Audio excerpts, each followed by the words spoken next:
Let's talk about, like I said in the introduction, arguably one of the most famous memes of all time, the peace out and disappearing. Yeah. Um, break first off, where did that how did that even come about?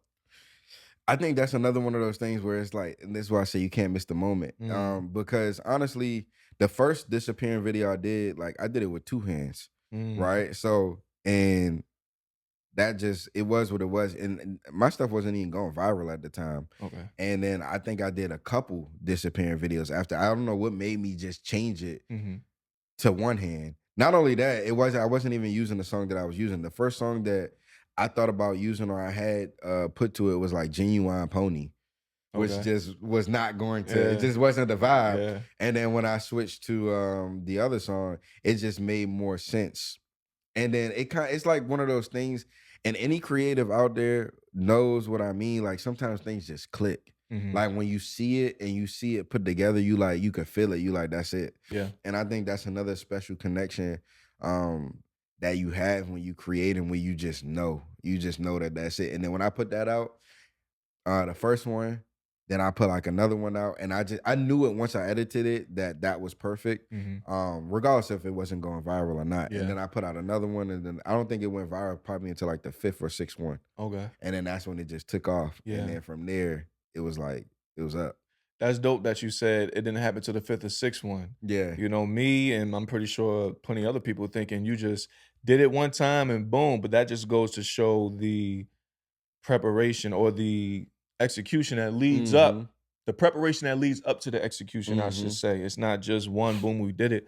It's a lot of work, that process that gets to the point where people see it. We just Yeah. think it's, oh, that's all it was. Yeah, and resilience and confidence because like and a lot of creators like can see something and they might look at numbers Yeah. and they might be like, oh, I'm not hitting this and that. And sometimes it ain't got nothing to do with you. It's just Mm, keep going. yeah. Let the algorithm gotta catch it. You Facts. don't control the algorithm. And it's just Right. like sometimes we get on ourselves in our heads, especially as creatives, Mhm. where you'll be like, this ain't go crazy. I gotta Mhm. do something different. Mm. Sometimes Yeah. you don't got to do nothing different. Yeah. Sometimes you just got to wait Yeah. and keep on doing exactly what you're doing. Oh, And yeah. I think that's one of the hardest things to just do the same thing, just keep going the same Yeah. way you've been going and wait your turn. Yeah. I can attest. I've definitely been there. Yeah. Um, so like, have you ever just been out in the streets randomly and people just hit you with it, or people be like, "Oh, Yeah. you're from the da da da"? Yeah, all the time, Yeah. 24/7. Everywhere I go, no matter what state I'm in, wherever I'm at, whether it's eating, gas station, whatever. Like Yeah. it's and the thing that I love though is that I've been able to create so many different moments Mhm. that people come up to me for so many different things. And Mm. because of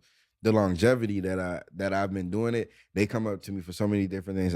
People are stopping me for drum videos, Yeah. they stopping me for old comedy videos, they stopping me for new comedy videos, they stopping me for stuff that I did in Atlanta, stuff that I did with other people, stuff. Mhm. So it's just like I'm getting stopped for music, Yeah. I'm getting stopped for like it's just so many different things that I've been able to creatively express. Yeah. And people so mad love and I love it. Yeah, I actually saw on one of your YouTube sketches in the comments, someone said, "Hey, bro, I just wanna thank you for making me laugh from high school to present day." Yeah, that'd be fire when people like say stuff like that. Cause I'm Yeah. like people would stop me and be like, yo, I've been watching you since middle school. And like I said, I've Mhm. been doing it over 10 years. Yeah. So it's like you get to really grow with people and then like people really like let me know the impact that I've had on their life. And I think Right. that's like super dope. That's what's up, man. And even though you started on Cinemagram, where you really took off at first was Vine, correct? Yeah. So just talk about that content transformation journey going from Vine to social medias to YouTube and beyond, like that journey in itself and how you were able to stay relevant.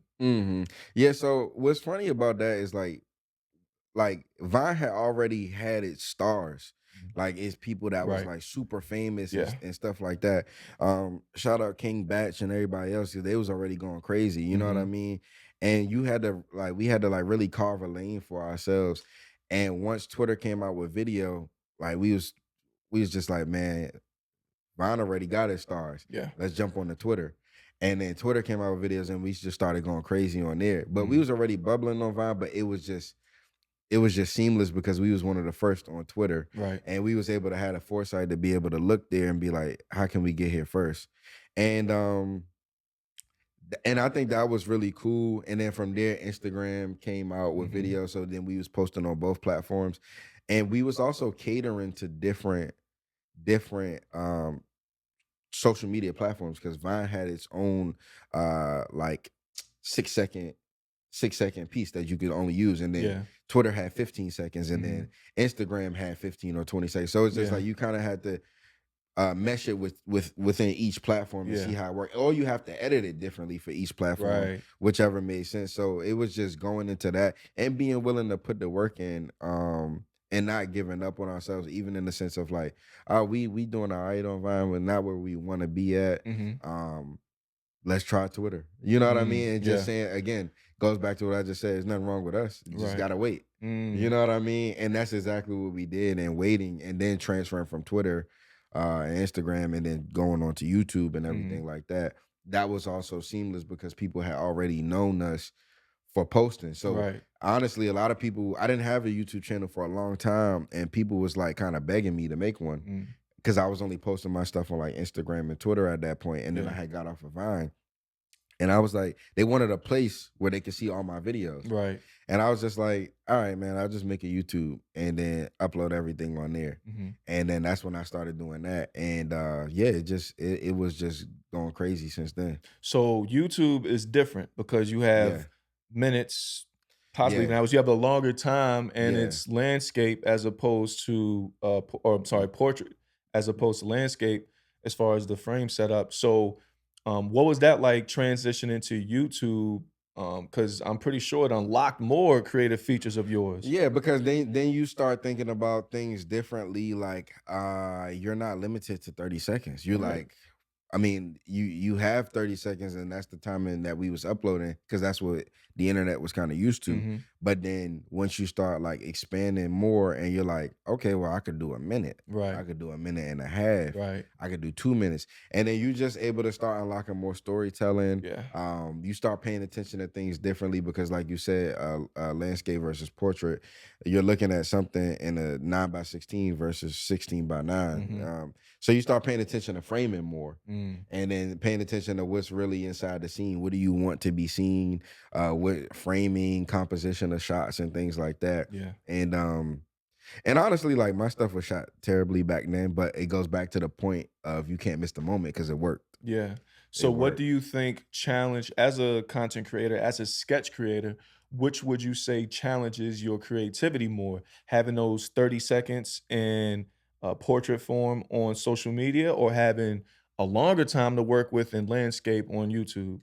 Honestly, it just depends on which battle you want to take on because honestly, I'm the type of creative where I love restrictions because when Mm, you give me no restrictions at all, it kind of like leaves my mind to just do whatever. yeah. I like restrictions and kind of being in a box because then it forces me to be more creative with what I have to work with. You'd be So if you like, tell me, bet.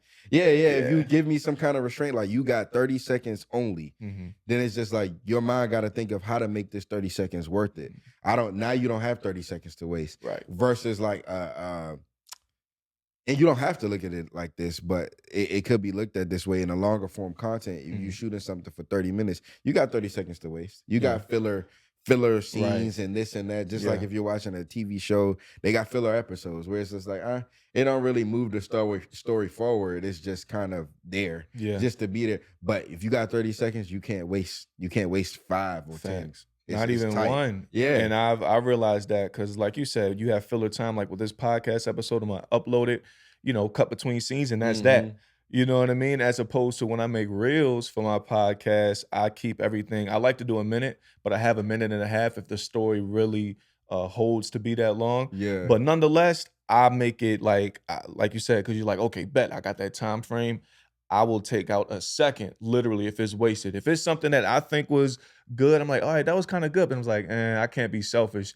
Will everyone else think those 3 seconds of me or that person talking be good? I could take it out. Cool. I try to make it as short as possible, Yeah. as straight to the point, as sweet and as captivating as possible. Yeah, And you gotta really you gotta really capture their attention, and then you when you realize when you watching something, I mean, somebody got about a few seconds before they scroll into the next thing yeah, and that because it's like you ain't saying nothing interesting. exactly the attention span is crazy It's short cooked. It's now, cooked. and that kinda started with Vine. Yeah. You know what I Yeah, mean? that's exactly where it started. It's Yeah. cooked.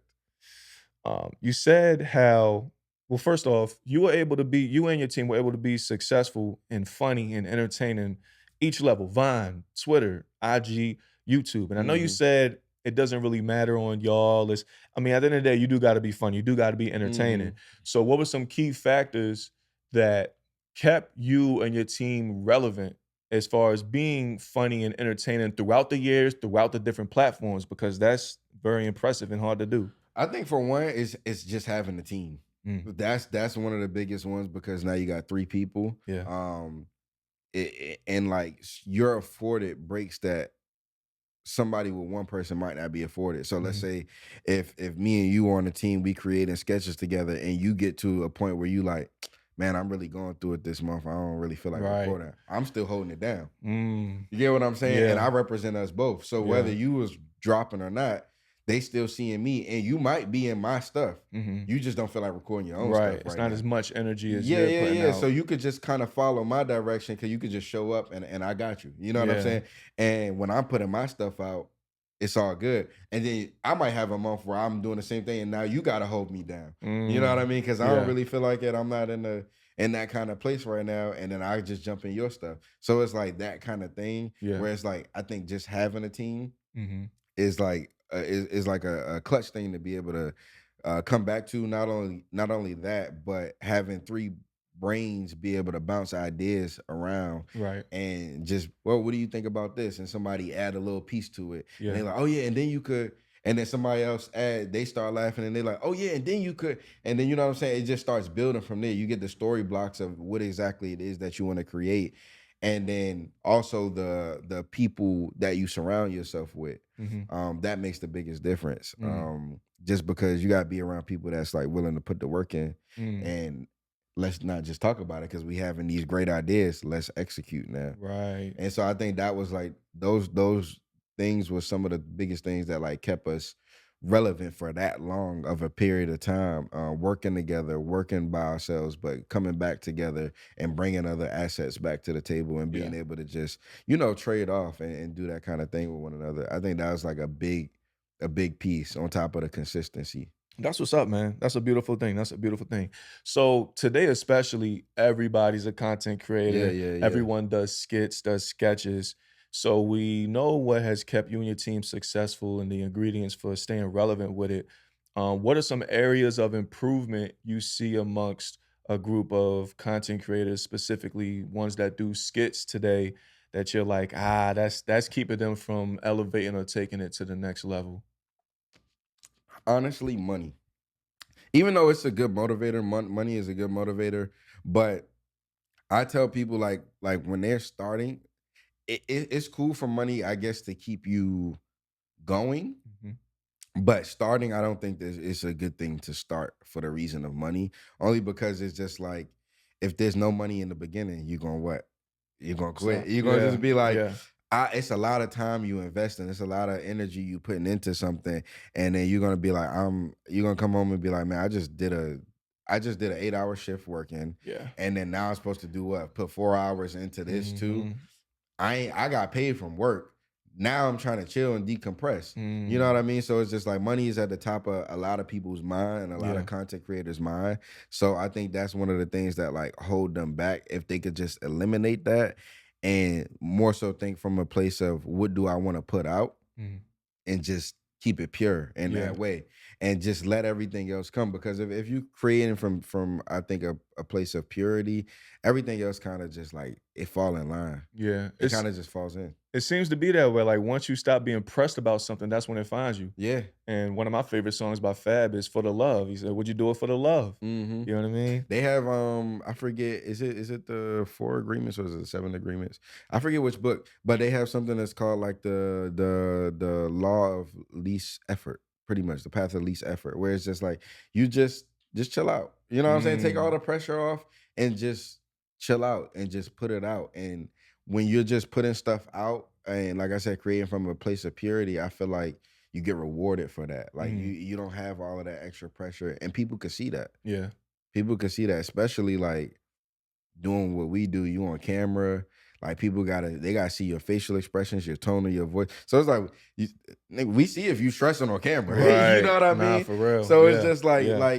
you just gotta have fun. And I think that's like a big thing like that people don't do is just have fun. It's like Mhm. mistakes is gonna happen. Like it's Yeah. not gonna be perfect.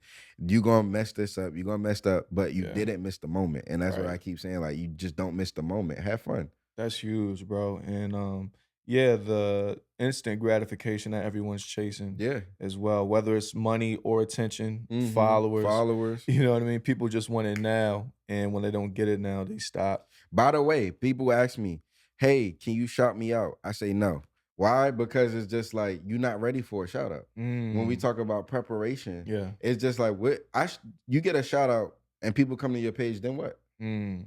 They don't have nothing to watch. You drop Right. like two things. Yeah. So it's just like, what? Why do you want a shout out? You're not prepared. You don't have the catalog. Mm. So it's just like keep dropping, be consistent, do what you need to do on your end, and then when the opportunity meets the preparation, fireworks happen Yeah. because the opportunity will come. Mhm. You just gotta wait. That's But it's it. just like if you want the opportunity before the preparation comes in, Mhm. what are you gonna do with it? You don't even know how to handle that level of opportunity at your front door. You don't even know what to do when you gotta if somebody say, hey, I gotta okay, you want it, I got a contract for you right now. Mhm. You don't even know who to look at with this paper, what these words Right. mean. Do you need an entertainment lawyer? You don't know none of this. Yeah. So it's just like you on step Z, Mhm. and you should be on step A. Mm. Yeah, you'll crash out. We spoke about that earlier, but no, I really like how you touched on having a catalog because that helped me a lot. But I knew that going into it. Like, say when I first started, I'm like, yo, I'm nice at this. I know I can get this person's attention or do this or do that. But I was like, you know what? Let me build my page up first Mhm, to the point where when someone goes on it, they can just scroll through your shit. They can binge your content. That's what you want. mhm. Like if you just have like a few, like you said, if you just got 2, 3 clips up there, what good is that? They They're don't gonna be on really your page 10 minutes. yeah, they don't really know your true diversity, but once you have that catalog to where someone can binge, I've had so many times, whether it was for an opportunity or just for a shout out from somebody, where it's like, yo, like I went to your page and I was on it for like the past hour. I love your clips, da da da. That's what you want, but Yeah. you gotta prepare for that. You gotta put in the work, you gotta hit record, you gotta put stuff out, Yeah, you just gotta build facts. and then wait for the opportunity to come. Just be patient. Yeah, yeah, facts.